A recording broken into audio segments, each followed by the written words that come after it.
Hvordan synes du teknikken er, Kappe?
Det er riktig, og her har det vært hektisk aktivitet på båten. Jeg har med meg kapteinen her.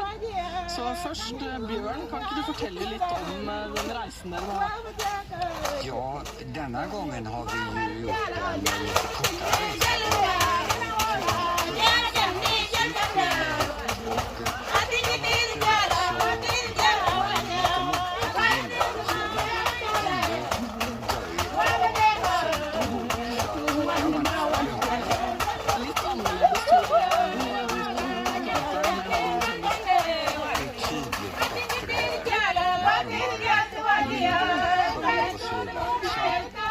Det har vært jättefint.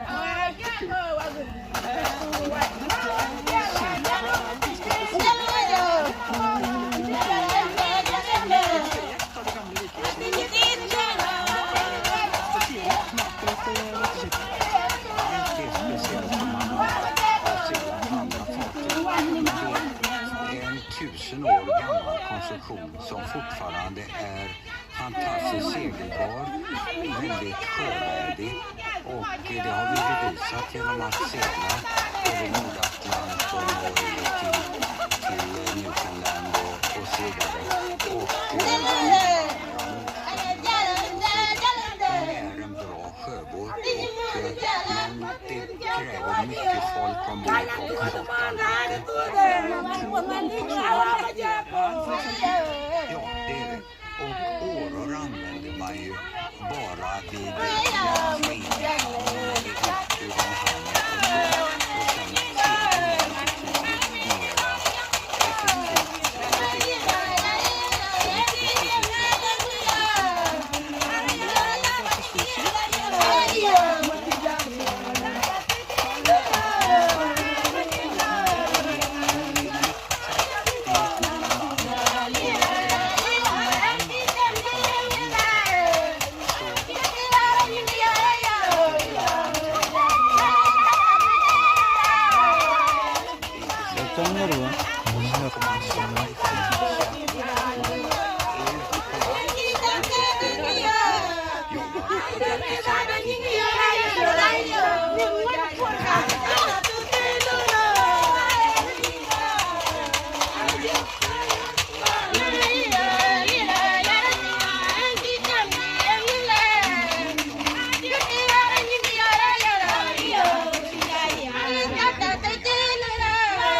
mera effektivt.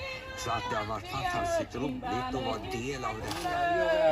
Så da kan du både skryte på filminnspilling og ikke minst at du har kaptein på et virkeskip. Det er jo utrolig kult. Det er ikke så mange som kan skryte av det. Men